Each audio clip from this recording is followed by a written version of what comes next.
எல்லாருக்கும் வணக்கம். கருடனுடைய வெற்றிக்கு முதல்ல தமிழ் ஆடியன்ஸுக்கும் மீடியாவுக்கும் தான் முதல்ல நன்றி சொல்லணும். ஏன்னா இன்றைய காலகட்டத்தில் தியேட்டருக்கு ஆட்கள் வரமாட்டுறாங்க, தியேட்டருக்கு வரமாட்டாங்க. ஓடிடியை நம்பி தான் நம்ம பிஸ்னஸே இருக்குது. லாஸ்ட் ஃபியூ இயர்ஸாக நம்ம அப்படி தான் மாடலே பண்ணியிருக்கோம். ஓடிடி, சேட்டலைட் இதில் இன்வெஸ்ட்மெண்ட் வரும். தியேட்டர்கள் ஒரு போனஸாக இருக்கிற ஒரு ஸ்டைல் இருந்தது. அண்டு அதை மாற்றின இந்த வருஷம் ரெண்டாவது படம் அதை மாற்றினது தமிழ்நாட்டில். டிஸ்ட்ரிபியூட்டர்ஸ் இருக்காங்க, அவங்க சொல்லுவாங்க ப்ரொடியூசர்ஸ் இன்வெஸ்ட்மெண்ட்டை தமிழ்நாடு தியேட்டருக்கல்லிருந்து எடுத்துக்க முடியும், மீதி எல்லாத்தையும் போனஸாக வச்சுக்கலாம் அப்படின்னு சொல்கிறதுக்கான சில படங்களில் கருடன், இந்த வருஷம் கருடன் அப்படி ஒரு படம். அண்ட் ஐ திங்க் அந்த மாடல் தான் ரொம்ப டெமோக்ராட்டிக்கான மாடல்னு நினைக்கிறேன். இப்போது ஓடிடியோ சேட்டலைட்டோ மற்ற பிளாட்ஃபார்ம்ஸில் அவங்களுக்கு எந்த நேரத்துக்கு என்ன தேவையோ அதை அவங்க வாங்குவாங்க. அவங்களுக்கு தேவையில்லாததை அவங்க வேண்டான்னு சொல்லுவாங்க. அவங்களுக்கு தேவையானதுக்கு நிறைய விலை கொடுத்து வாங்குவாங்க. அப்படி வாங்கும்போது நமக்கு சந்தோஷம் தான், நம்ம அதை வேண்டான்னு சொல்ல போகிறதில்ல. ஆனால் ஒரு ஃபில்ம் மேக்கராக, ஒரு ஒரு ஒரு ஒரு ப்ரொடியூசராக நமக்கு நேரடியாக திரையரங்குகள் மூலமாக மக்கள்கிட்ட படங்களை கொண்டு போகும்போது இருக்கிற சுதந்திரம் இருக்கு இல்லையா, படைப்பு சுதந்திரம் ஓடிடிஸ்க்கு போகும்போது இல்லை.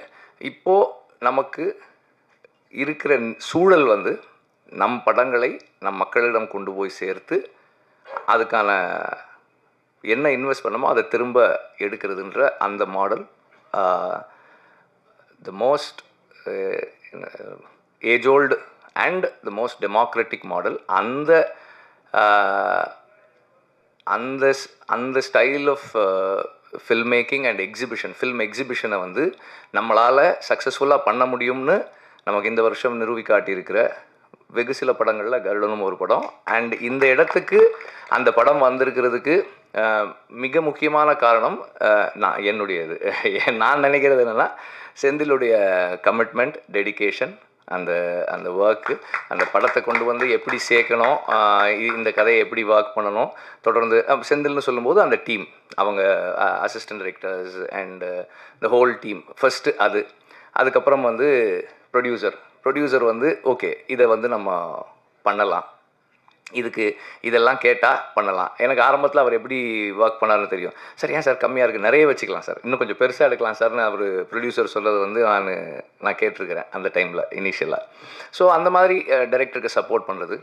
அதுக்கப்புறம் இதுக்குள்ளே எல்லா ஆர்டிஸ்ட்டும், அப்புறம் கேமராமேன், ஆரம்பத்துலேருந்தே செந்தில் நிறைய சொல்லிட்டு இருந்தான் ஒர்க் பண்ணும்போது. அவர் எவ்வளோ ஃபாஸ்ட்டாக இருக்கார், எவ்வளவு டெக்னிக்கலாக எவ்வளோ கான்ட்ரிபியூட் பண்ணுறாரு ஃபில்முக்குள்ளே, அண்ட் அவருடைய creative contribution in terms of lighting and lensing அதெல்லாம் நிறைய பேசிகிட்டு இருந்தான்.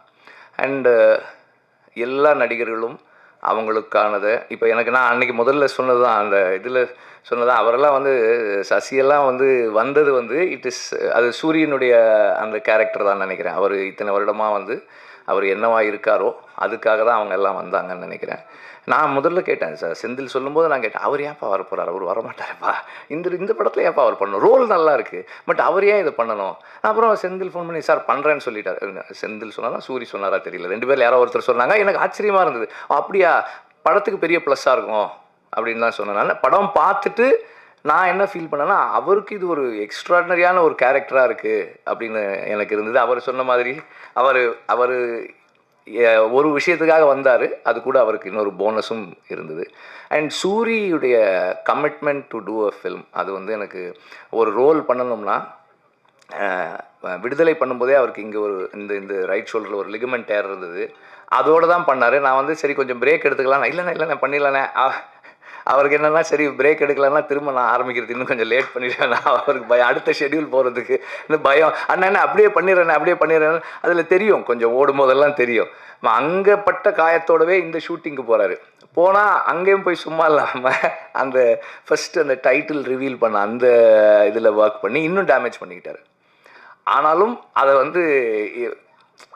என்கிட்ட ஒரு டைரக்டர் இதை கேட்குறாங்க, எனக்கு இப்படி ஒரு ஆப்பர்ச்சுனிட்டி கிடைச்சிருக்கு, இதில் என்னோட 100% நான் கொடுக்காமல் இருந்துடக்கூடாதுன்னு சூரி நினைக்கிறது இருக்கு இல்லையா, அது வந்து ஒரு டைரக்டருக்கு வந்து ஒரு பெரிய டிலைட்டாக இருக்குது ஒர்க் பண்ணுறதுக்கு.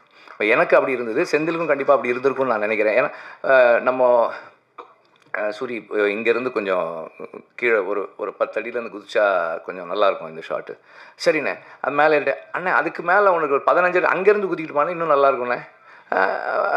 ஓகே குதிங்க அப்படின்னு தான் இருக்கும். அந்த மாதிரி ஒரு